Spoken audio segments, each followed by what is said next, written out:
testimonies never end. My testimony is not just when I was young and how I ended up as a Christian, but my testimony now is how is he using me to better the kingdom? How is he using me to show the love of God? How is he using me in my business? He's been showing me something so profound and different, but I can't get it yet. I know something's happening and it's like, okay, Lord, I'm willing, but I need help because he has me working with seniors on this side of my life. And then over here, he has me working with youth and young adults. So he has me in these different areas and I'm loving all of it, but I feel like he's trying to bring me to something.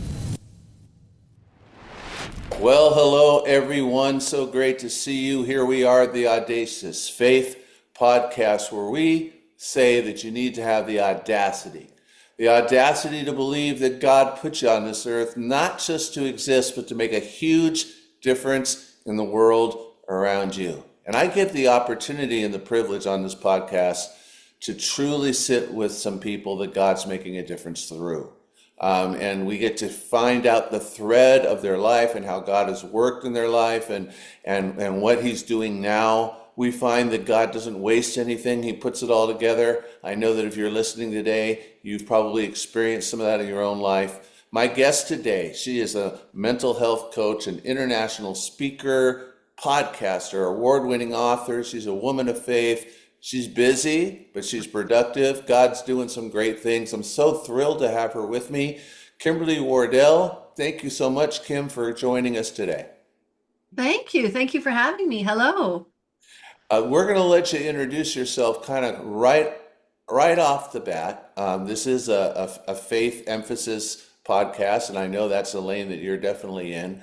So maybe just kind of tell us a little bit about you for those who don't know you, and maybe why faith became important to you, how that kind of came about. Okay. See, those are questions I'm always afraid of because I could just talk forever and just take over your whole entire show. But That's good. That's good. No problem. like you mentioned, my name is Kimberly Wardell. I live in Ontario, Canada, which is about 30 minutes from the Niagara Falls border from US and Canada. Hmm. Married, blended family, hardworking. I have my own business. I work for contract for other people. Yes, always busy, but always good. And just before we started, we were talking. Sometimes we're so busy and that it feels like we've done nothing. But Exactly. yes. And I am a woman of faith. I have not always been a woman of faith. I have not always been a believer, I guess. I guess I always believed, but I just didn't know what I believed in, if Hmm. that makes any sense. Yeah. I didn't know Jesus. I knew there was a God, but I didn't know Jesus. Yeah. So, yeah, I think I was trying to think of this the other day. How long have I been walking with the Lord? And I always go by my daughter's age. Hmm. She's 23. I think she was about 3 years old when I started a journey. Before she was born, I started a seeking journey. But going to church and saying, okay, I'll give God a chance, I think she was about 3. So it's been about 20 years, maybe 15 years that I actually gave my life to the Lord. Amen. Amen. Yeah. Was there like a certain moment you said you went on a searching journey? Was there something that he kind of finally, a circumstance or something where he kind of grabbed hold of you and it started becoming more clear? Well, back up a little bit from there. Like most of us, like most of your listeners, my life, I've been through a lot. And that's not pity, pity, Kim. No.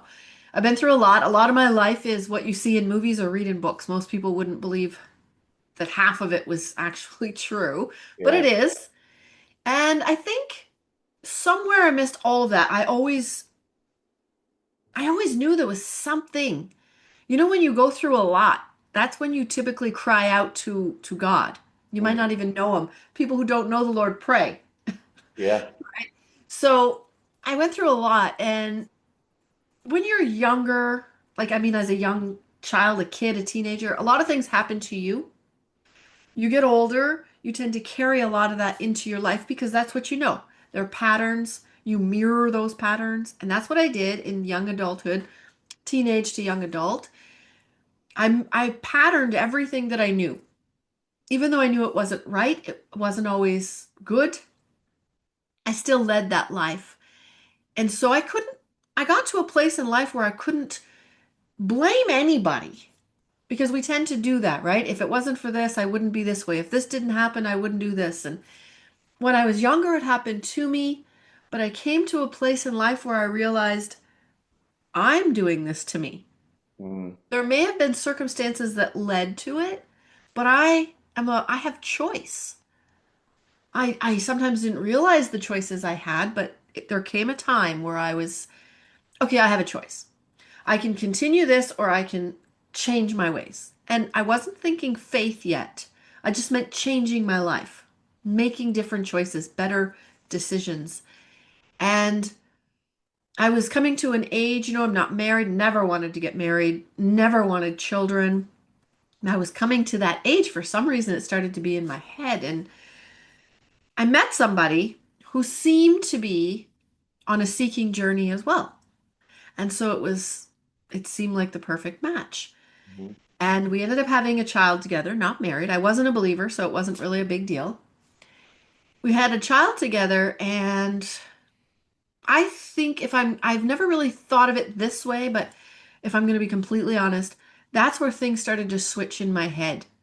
I never wanted children because of my examples, my life, what my circle was all about, and Yeah. I did not want to be that person. I did not. I was terrified that I would continue the cycle that has been continued for so long, so Yeah. many years.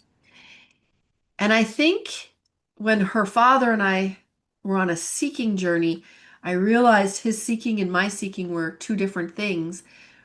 And that had nothing to do with the relationship ending, but the relationship ended. And I found myself as a single mother making many mistakes. Yeah. And I just, I needed more and I needed more for her. And then my seeking went a little bit different. It went to something more than myself, more than her. And that's a long and short story of where my journey began. I'm so glad you shared that, Kim, because I believe that your story probably resonates with a lot of people out there who get to that point in life where all of a sudden things happen and I think what you touched on is so key. You didn't see yourself being a mom because of the examples that you had. You didn't see yourself being a parent because you feared becoming that person.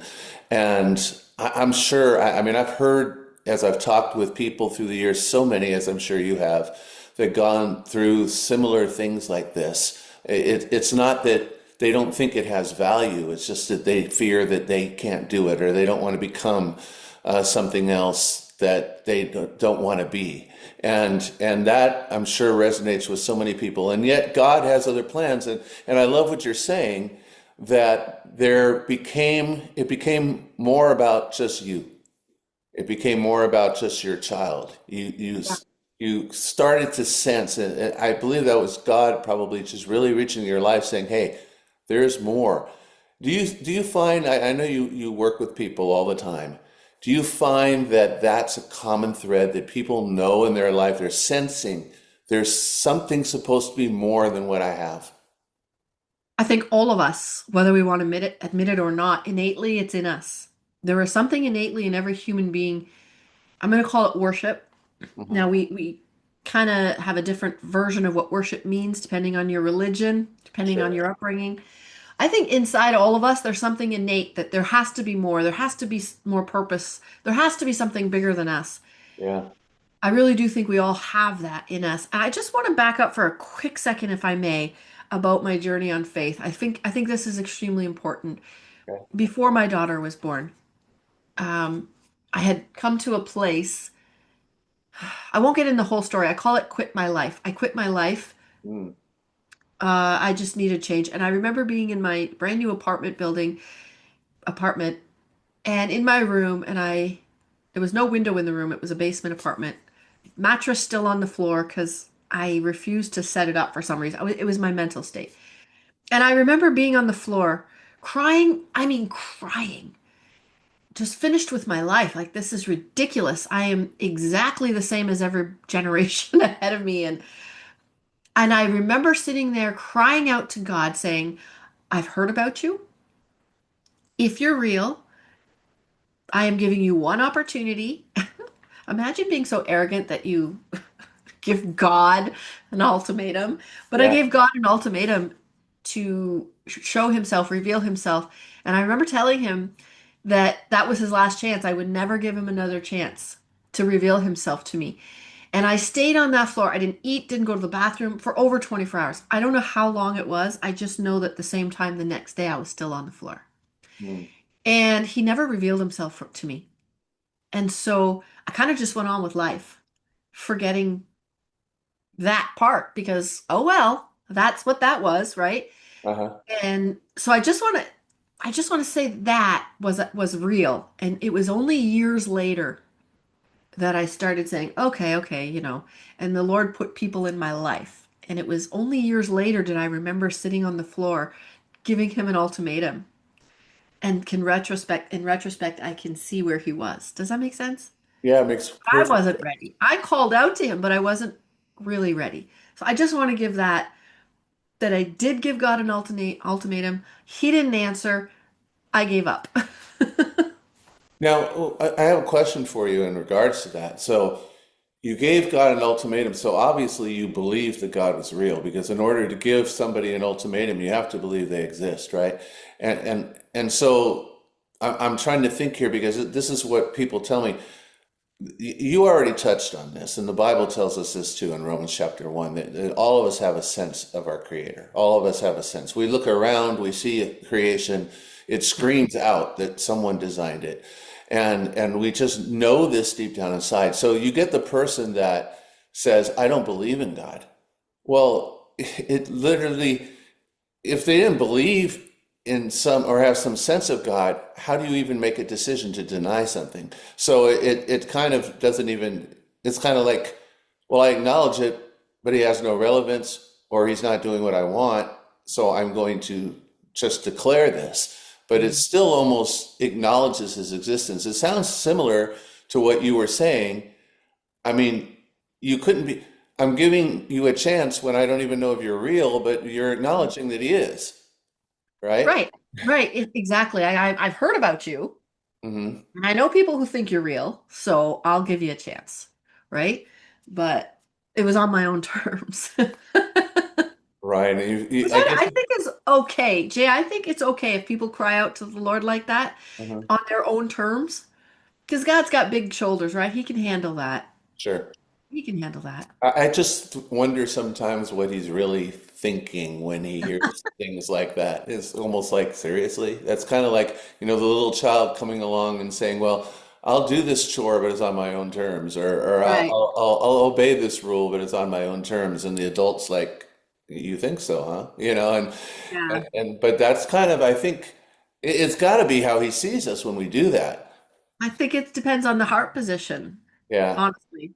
I because there are some people I believe maybe God's going like, really? Like you just said. And other times I feel like he's like that loving father. It's like, oh, if you only knew, right? Like I think it depends on the heart position of where we are in life. He knows. He knows.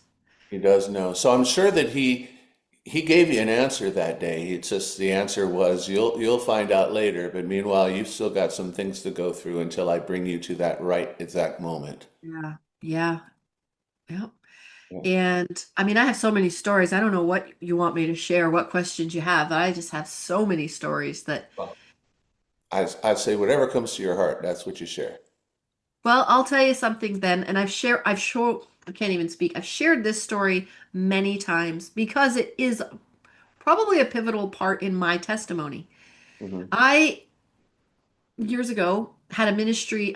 I didn't have it. Obviously, it was God's ministry, but it was a ministry that I was a part of that I believe the Lord gave to me called Blankets of Love, and it was downtown Hamilton, Ontario. Anybody from this area knows, not a great place.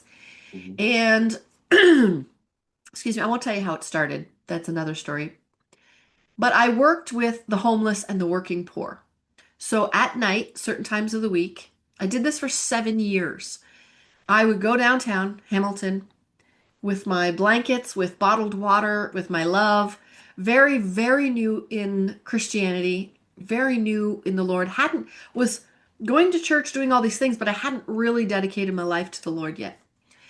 But I would go down at night by myself But so there was this one time I was leaving the place that I would typically hang out with because that's where they all were, so I knew where they were. This is years into it, so there was a good relationship that was developed between me and a lot of these people. And I was leaving later than normal because I hung around to talk a bit, and I saw something. You know those grates you see in TV, New York City a lot, where the smoke comes out Hmm. from the grates in the ground. Yeah. Well, it was one of those in this part, and I was like, oh, these people left their trash right there. And my car's over in the distance, and I'm like, oh, I should go look at it. No, just get in your car and go home. I go get in my car, and something's telling me that's not garbage. That's a human being laying there. So I thought, okay, we'll drive up to them. But I didn't. I got out of my car, walked over. Turns out it was a human being. And everything inside me was telling me to get in my car and just be safe because I Yeah. was alone. But something else inside of me drew me to this person. And so, of course, I knew at this time this was an OD. Yeah. It was an OD. So I go over. I'm very new in this. Again, I'm going to try this, make this story quick. And I make sure I kind of hit him with my foot a little bit to see if, is he dead? Is he dead? Knowing that he wasn't dead, I'm like, what do I do? What do I do? So I don't know what I thought was thinking. I mean, you can imagine, right? This is a place for homeless people to smell the urine. It wasn't great. It wasn't nice. I don't know this guy. I sit down next to him and I just start singing. I just start singing praise songs. And I feel like crying. I cry now when I tell this story, and I just put my hand on him and I just started praying. And I Hmm. just started singing. I had no idea, right? This guy wakes up. Long story short, we start talking. He starts singing with me. We hug. A lot of these people, they have bed bugs, they have lice, they have a lot of things going on. But I always prayed, Lord, I'm doing your work. You got to protect me. And Yeah. he did. I'm driving home that night. This is a very short story. I'm driving home that night and there's this bridge part, and I'm holding onto the steering wheel and I'm bawling. I'm just crying. I just feel like this is too much for me. Like how this man, he could die tonight. I don't know if I make a difference. I don't even know. I was bawling. And Jay, I can't explain it. People might think I'm crazy. In my spirit, not like somebody was actually talking, in my spirit, it was as loud as gentle could be. All I heard was, that's why. Now, I wasn't asking why. I wasn't asking any questions. But I knew that I knew that I knew what he was talking about. Hmm. My life prior to that, I used to ask all the time, why? Why would you let that happen to me? Why would you let them do that to me? Why did I do this? Why did this happen? Why is there a loving God? All these things. I would ask why for many years of my life. And in that moment in that car, in my spirit, that's why. And I knew right away what he was talking about. And you see, when that guy woke up and he was angry with me for disturbing him, he just wanted to die. Hmm. He looked at me and used some words I won't use. And he said, how do you know? You could never blank, blank, blank understand.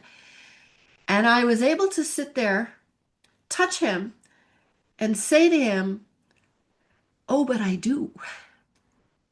And I was able to share some of my testimony. Hmm. And you see, if I didn't go through any of that, I would never have been able to say those words and since then be a part of changing lives. Hmm. And I think it was 2 years ago, I was sitting there and I'm thinking, I don't know why it came to me. I was thinking, what?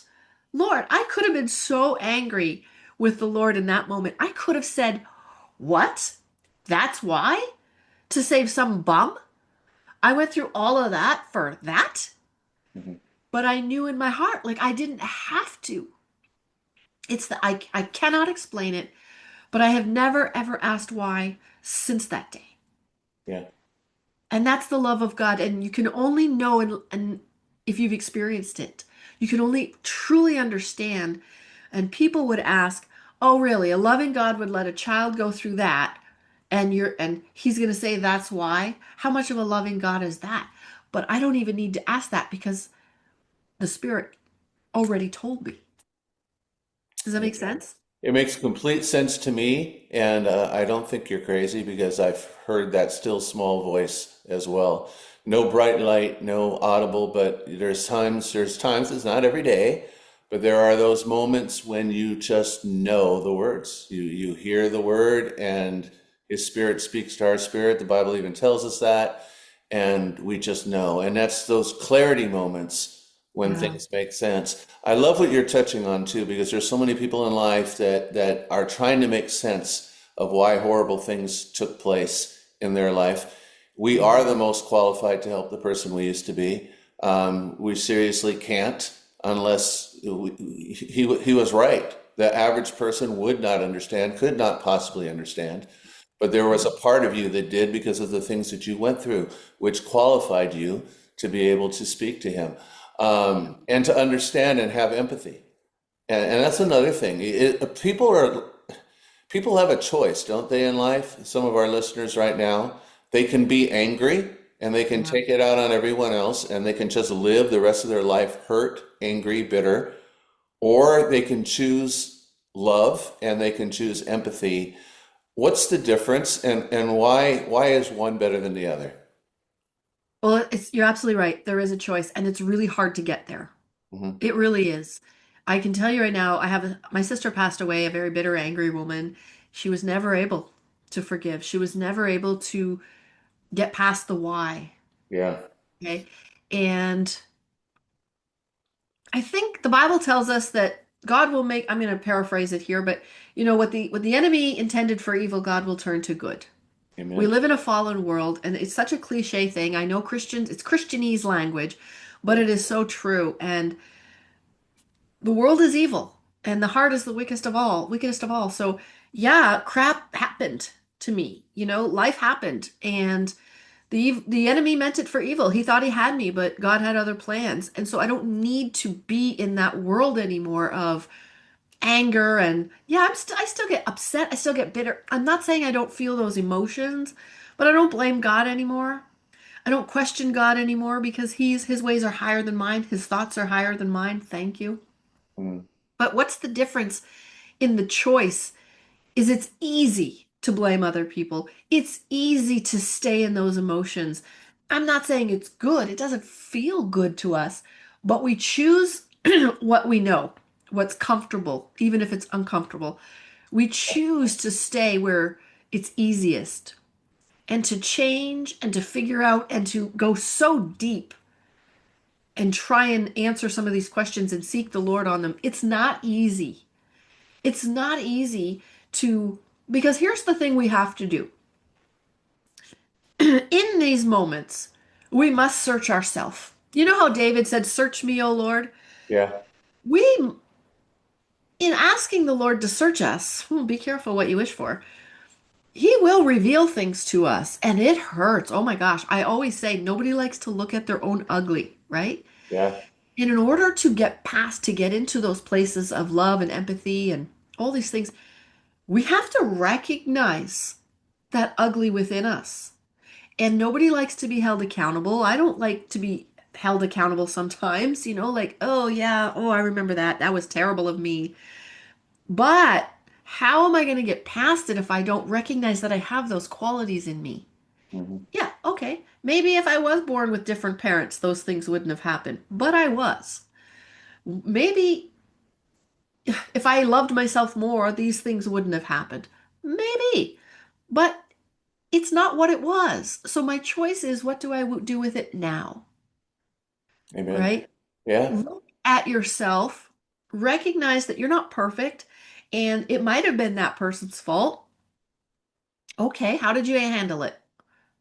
It might have been their fault. You might have been an innocent bystander, but what do you do with it? Hmm. Right?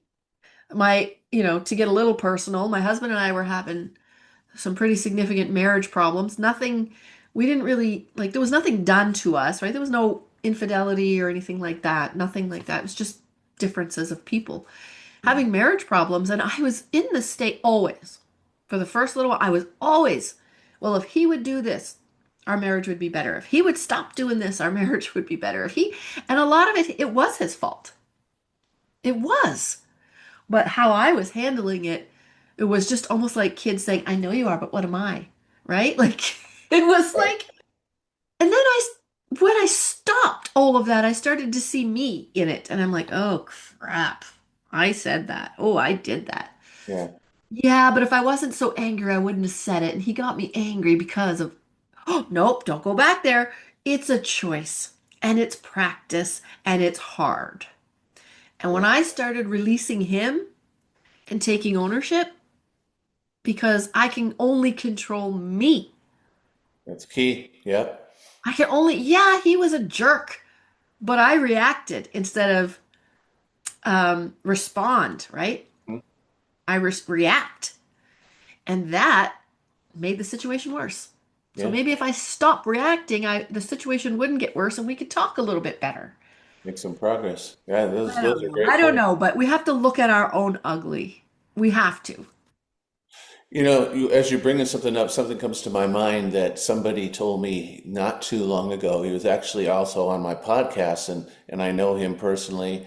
We were driving somewhere. He had been in prison for several years for doing something really dumb, which he acknowledges, and he was facing a life sentence. But God came in, grabbed hold of his life, and somehow he miraculously got released, and he's doing well. And he was dealing with some of his family. He was trying to share a testimony of the Lord in life and how the Lord's made a difference. And he told me something in a truck one day when we were driving to go somewhere, which I thought was profound, but so true.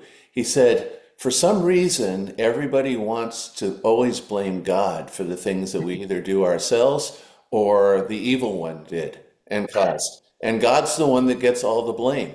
Nobody ever thinks to put the blame where it really belongs. And the truth is, even many of the things, Kim, that you're mentioning, and so many have gone through that they went through in life. Um, did God cause those? I mean, He didn't cause those. We live in a sinful, fallen world, and it's sin and human beings that actually cause it. Now, we of course can say, well, but God's in control and God allowed it. So why did God allow that? Well, you saw it with that homeless man that night. He allowed it. This was why. Yeah. So you would get out of your car. So you would actually care. So you would actually take the chance. Because that man may have ended up dead without any hope that night without you doing that. And God put you there based on that. So how important is it, Kim? Maybe that experience has led you to other times then, because people feel the prompting of God all the time. I do believe that, but often we ignore it because it does seem like, oh, that's crazy. I'm not getting that car. It's not safe. It's not. So has that taught you to respond more when that happens? Yeah, definitely. I am more in tune. Not Hmm. always. No, there are some things that I wouldn't say go do. I'm not telling every woman to go out by herself at night and go into alley. Like, no. Yeah. Sometimes I didn't do so many smart things, but the Lord was there. So Hmm. I'm just saying, be open to the prompting of what the Lord has for you. Just be open. My husband and I are completely different people. I always joke. He says it's not true, but I always joke. He needs 10,000 angels to come down to tell him to move. And Yeah. I tell the Lord, I'm going. I'm going to hit my head on the wall if it's not what you want me to do. So if it's not what you want me to do, make sure you put that up. Just don't break the nose. I always joke with the Lord like that. Like some of us need 10,000 angels to move. Some of us are, maybe not the smartest, but and just move. But you develop your own relationship with the Lord in the sense of He knows who you are.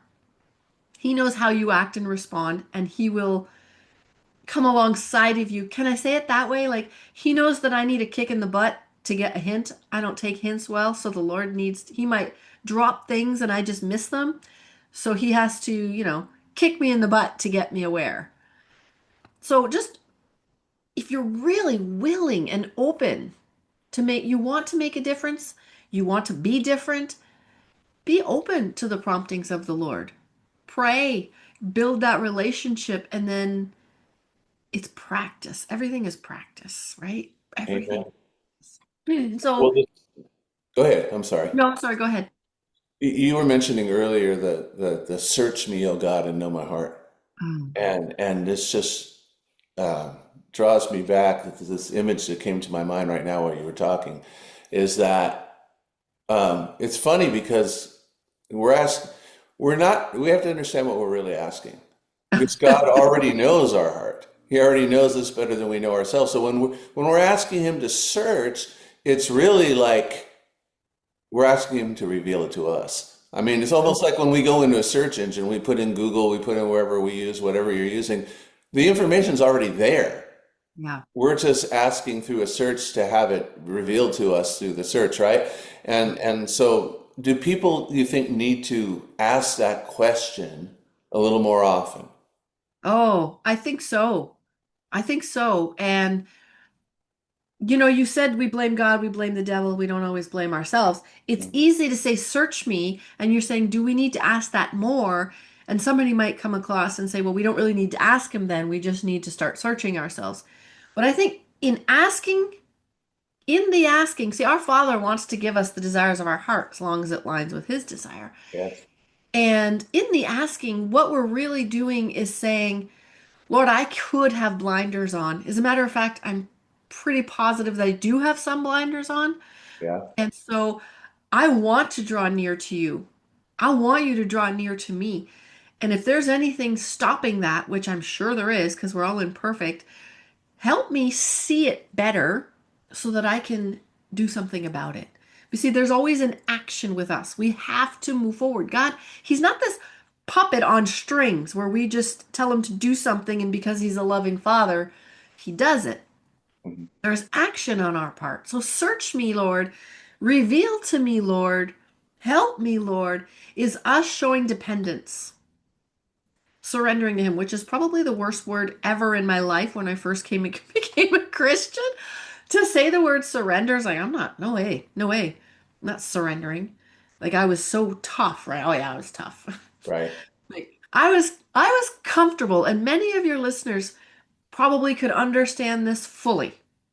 I was so comfortable with one word, one leg in the word and one leg in the world, thinking I was okay. But see, I wanted more. I wanted more because that's what God does. He's like the master chef, right? He cooks something so delicious that you want more than one bite. Yeah. Starts you off with an appetizer, then he'll give you, dessert, but it's one meal at a time so that we can digest it. Does that make sense? I like to use analogies. Absolute sense. Yeah. Search me, O Lord. Like, give me my appetizer, show me so that I can move on to the main course. Amen. And we got to be willing to sit down to eat too, like you were saying. So Exactly. We that's have to really lift the fork, important. right? We have to Exactly. lift the fork. He's not going to do everything. He's going to at least call us to do the things that we can do, and then he'll show and reveal what we can't. Absolutely. So, Yeah. this is great. I mean, we could go on for 2 hours just on some of the Yes. things that we're talking about right now. But let's switch real quick. I mean, what is God through these experiences and everything? Obviously, they're all part of who you are today. They're all part of the preparation. They were important then, but they've built to where you are now. What is it that God is truly having you focus on the most these days as far as being able to now take those experiences and build into more lives of other people? Oh, see, a couple of days ago, I could have probably answered this a little bit easier, but like always, there's always a story. The Lord's been working in me on something, and I can't explain it, Jay. Mhm. I'm trying, and it's very lonely feeling because I can't, I don't have a place to put it yet. I've been asking the Lord to reveal it to me, where He wants me, what He wants me to do, why I feel like I'm all over the place. I'm working with faith-based women as a mental wellness coach, which I never thought I would be. I work with faith-based women showing purpose in life, showing that your past doesn't define your future, how to renew the mind, because that is something hard. I Yes. also work with youth, and He has me in a place right now working with seniors, and I love it. Didn't know I would. And so it's almost like it's everywhere. Hmm. So I'm like, Lord, where? Our testimonies never end. Like Right. my testimony is not just what happened when I was young and how I ended up as a Christian. That's many tests. But my testimony now is how is he using me to better the kingdom? How Mhm. is he using me to show the love of God? How is he using me in my business? And there's so many testimonies, but I wish it was a couple of days ago, I would have had a different answer because he's been showing me something so profound and different, but I can't get it yet. Does that make sense? I know something's happening. There's, before water bubbles and it starts to spurt out of the pot, it starts underneath with little tiny air Yep. bubbles. That's where I am right now. And it's like, okay, Lord, I'm willing, but I need help because he has me working with seniors on this side of my life. I work in long-term care and I love it. Never thought I would. I love it. Showing purpose.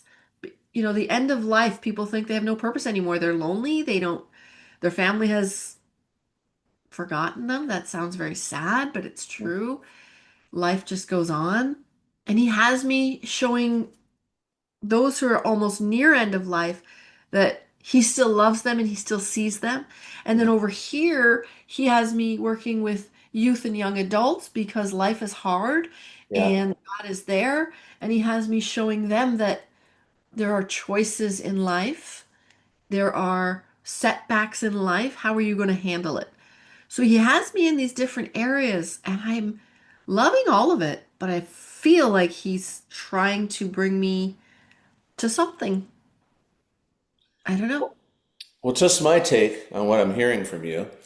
Are those really different areas, or they're all basically the same thing? Because but it sounds to me like he's sending you to hurting, lonely people who are looking Mm, to see if they matter and if they have purpose and if there's something there.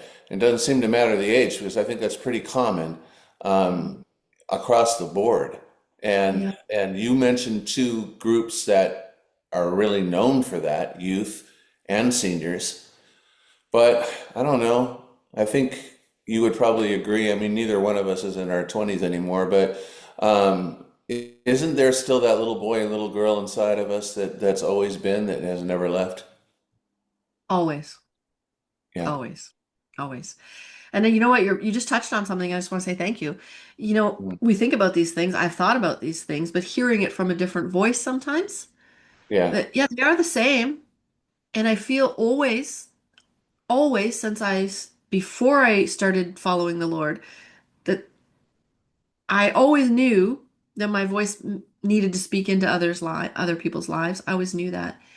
And so, yeah, they're not much different, is it? Age group. It's just a lonely world, a separated world who feel they have no purpose and they just going along. They're just going through the motions of their life, their ups and downs, and there's not much difference.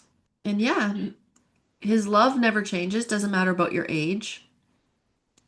And I kind of get the sense, this is weird, okay, how things come from God and everything. I don't know, I'm going to throw this one out here because this just popped in my head.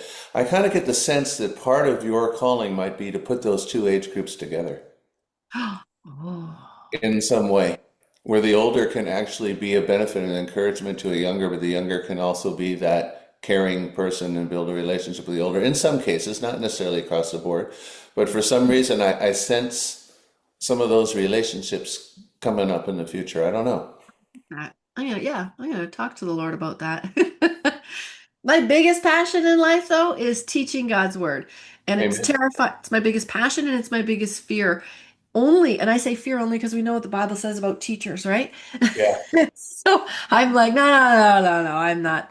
It's my passion. I'm not gonna be, but I could spend hours and hours and hours and hours teaching on God's word, what it means to us today, how we can put it into our lives, Mhm.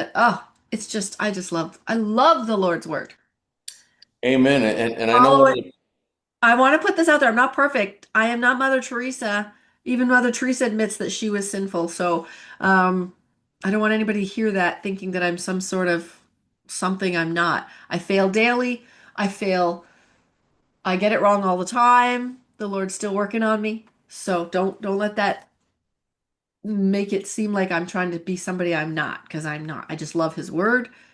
I love the power in it. that authenticity and realism, I think, is what people needs because there's not. none of us are perfect. We're not even close, right? Yeah. So sinners saved by grace that have the opportunity to share what God has done in our life and what he continues to do. So, and that's what we're doing right here. I know one of the projects that you're working on sounds a little crazy, but I love crazy because God puts crazy things in. You're trying to look for youth and young adults, and you're putting an anthology together. Yes. So where did that idea come from? What's the vision that God's putting in your heart for that? And what are you seeing that He might want to do? Thank you for bringing that up. So it's voices of impact. Hmm. Because I believe everybody has a voice, everybody's story matters. Everybody's story can help somebody else's story. I Yeah. truly believe that.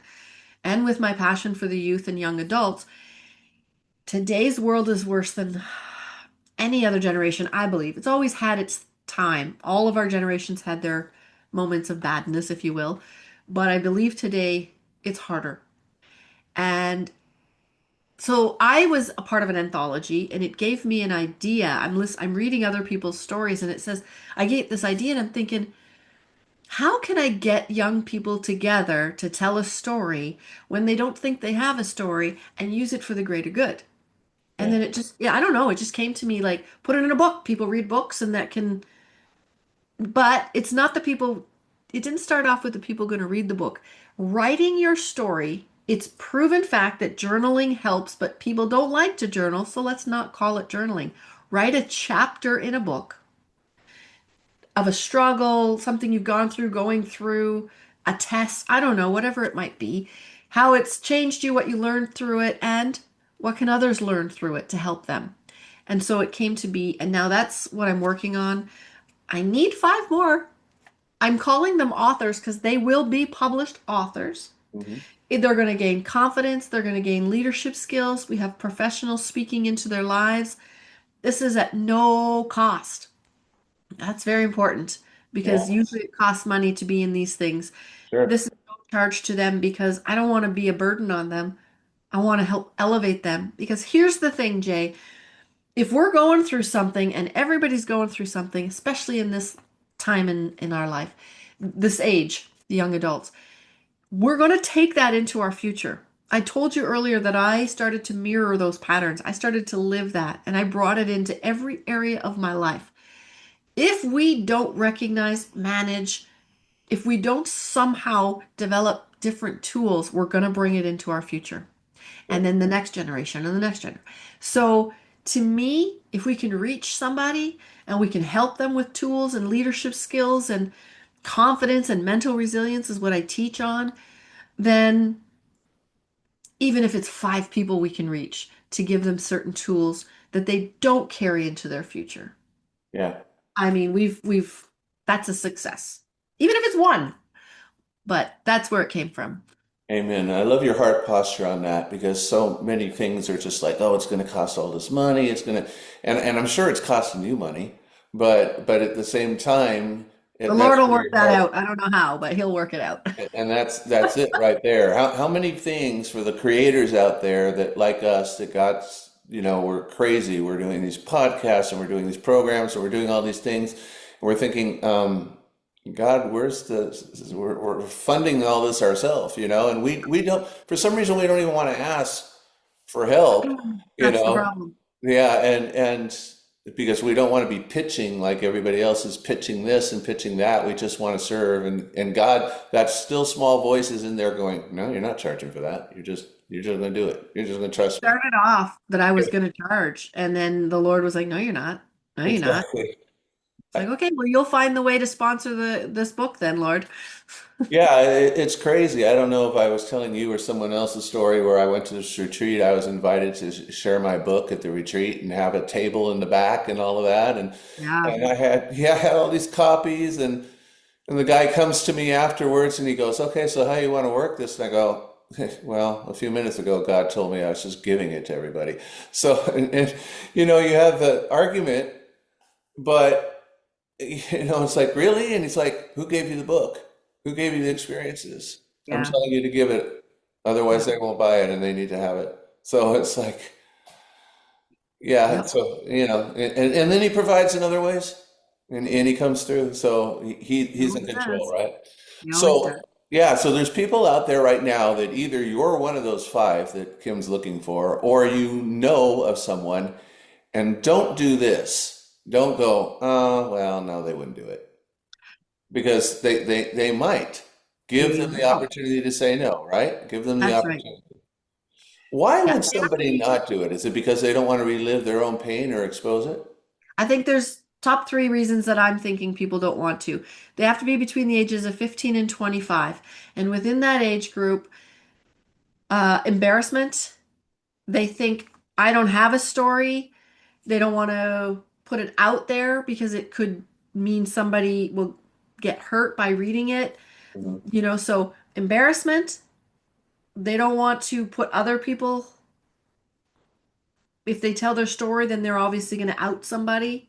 Mm. And I think that what was the third one? I remember writing this down because I was asking people questions why? Why not when they say no? The top three answers. Or they don't think they have a story. That was what it was. Okay. And I'll tell you, I've talked to a few people and I said, "Oh, some of them I know a little bit so I can speak into that." And then by the end they're like, "Oh, yeah, I do have a story." And I will be like, "But the thing is, you're not the only one going through that. So there's somebody who's going through it, and they're going to be like, oh, wow, I'm not alone. Okay, how did this person handle it? And it might help somebody else." And then they jumped right on board. But they didn't think they had a story. And So, this goes along with something you said earlier, Kim. You said when you were talking about parenting and thinking about being a mother and all those things, and you were thinking to yourself, oh, I don't see myself doing that because I don't want to become, that person. And so when you were thinking of that, you were considering your future child, that you wouldn't want your child to go through what you went through, yeah. and that was very strong. Should that be maybe a motivation? In some people's cases, it might be on the fence, going, I don't know that I want to share this. But if we start thinking about others going through the same thing, and if somehow, wow, if somehow I could make a difference and prevent that, or help them through that, or help them see that they're not alone, that could be something that propels people to share their story. Exactly. And when we were talking about innately, we think there's something in us that wants to worship something higher. I Yeah. also believe that there is something in every human being, that there's something that happens chemically to our brain. That's why they always say, if you're depressed, go volunteer. Mm. Because there is a chemical in our brain that happens that we want to help somebody. Something happens to us. So it's almost like a selfishness. Yeah. Something happens in us that changes when we're helping somebody else. And so there's something innate in us that does want to help other people, that wants to make a difference in life. And this could be that opportunity. Yeah, we want to do something that matters, We something that want matters. to, exactly. It Yeah. goes right back to the theme of our podcast. We want to believe that we are actually put here to actually make a difference in the world around us, not just exist. And I believe, as long along with you and what you're saying here, that that's true for everybody. I don't think anybody's an accident. I think God made everybody on purpose, and it's just a matter of discovering that.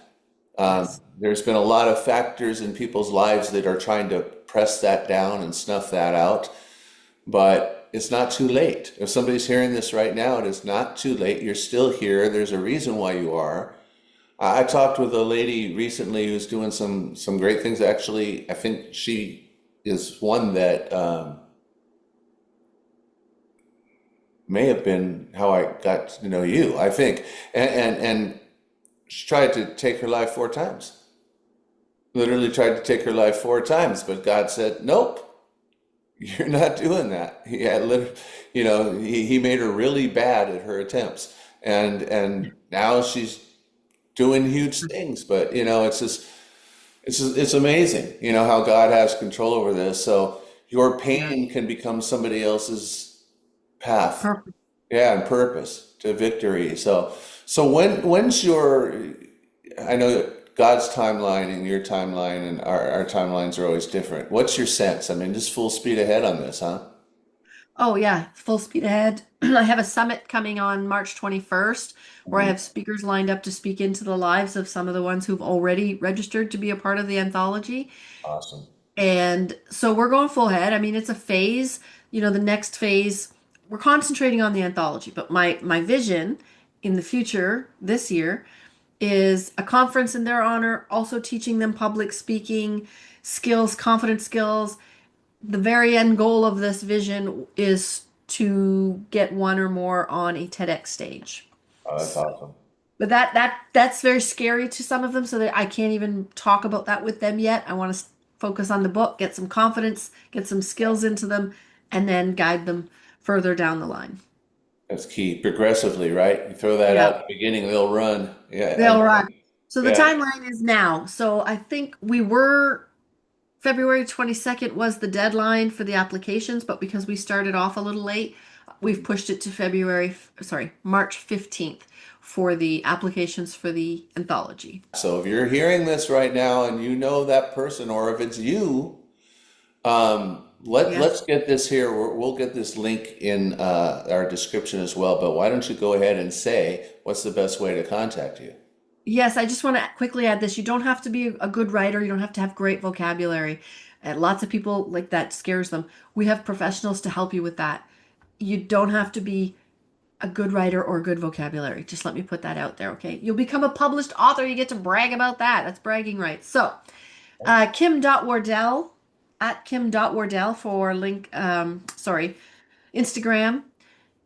Kimberly Wardell-Croley for Facebook. Kim at Developing Inner Excellence for the email address, because that's my company name, Developing Inner Excellence. How else? I'm not putting my phone number out there, but Yeah, you don't need to do that, but what's that? you don't need to put your phone number out there. No. But Kimberly Wardell, as you see on my name here, Kimberly Wardell dash Crowley, Croley, for Facebook, Kim.Wardell for Instagram. Is there any others? Kimberly Wardell on LinkedIn. I don't know. You're all over Or the place. developinginnerexcellence.com is the website. My contact information's on there as well. Developinginnerexcellence.com. That's a big one. So all of those, really easy to get in touch with you. And I mean, the only mistake you could make if you're hearing this and you're thinking, should I or shouldn't I? Why not? I mean, seriously, why not? The worst that happens is you go, this is not what I want to do. But why not at least make the contact and let God shut a door if he chooses to. So, anything else, Kim? I mean, we've had a great conversation. Anything else that's really on your heart that you're saying, hey, or let me ask you this question. We'll end it this way. Somebody out there right now, we don't know who, we're going to go by the leading of God. They're watching this, they're seeking, they're at a place in life where maybe they're still carrying a lot of baggage, things they haven't let go of yet. And because of it, they're still being hurt by it on a daily basis. What is God telling you to say to them right now? What if? That's something I always ask myself. What if? What if I did just let this go? What's the worst case scenario? What if I exposed myself just a little bit? And when I mean expose, I mean just saying it's okay. It's okay to talk about it. It's okay to seek help about it. It's okay to just let some of it go. It's okay to give God a chance. I mean, what do you have to lose? Give him a chance. The only thing you have to lose is eternity, your salvation. I know that sounds quite harsh, but what do you have to lose? Either it stays the same or it changes, and that choice is up to you. That's great. That's put so well. What do you have to, I mean, do you want it to remain the same? Because that's what it's going to be if you do nothing. Yeah. So, if that's okay, that's great. But if there's something inside that's crying out to you right now saying, I long for a change, then why not? Why not One, try? You know, one step at a time. Don't overwhelm yourself. Just one step at a time. amen. And God, even though you asked that day and it seems like he didn't answer you, he did down the line, right? I mean, we take the step and he's stepping our direction. I see it now. I look back and I'm like, oh, all right, there you were.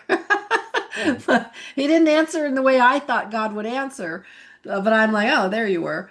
Before we go, Jay, I just want to say thank you to you, though, because this is a really important podcast. This is really important work you're doing. Yeah. And I just want to say thank you to you. Thank you for the opportunity for me to speak into it, but thank you for allowing others. Thank you for the platform. I think it's extremely important what you're doing. And those days that you might get frustrated and say, hey, Lord, I got to pay the bills or whatever it might be, stick with it because what you're doing is really important. I appreciate that, and I believe that I've seen God doing it over the course of the years. There's been many times, like you said, where you wonder, is like, does anybody even listen to this thing? But as you mentioned, it only takes one, it only takes two. I mean, any life that is changed makes it all worth it, and God knows what He's doing, and that's the one thing we know for sure. So, Lord Amen. bless you. We'll be in touch. We're going to stay in touch. I'm looking forward to seeing the anthology and everything else that God's doing. And I know we'll probably collaborate on something soon in the future, I'm sure. So Yeah. this has been the Audacious Faith podcast. If you have not subscribed to this on whatever platform you're watching or listening to right now, please do. And also make sure that you share it with others that would benefit to possibly either benefit from this themselves, or they might pass it on to somebody else that desperately needs it. There's many great episodes, and we want to make sure you don't miss a single one of them. God bless you. You can reach out to us anytime as well. In addition to Kim, this has been the Audacious Faith Podcast, and we will see you next time.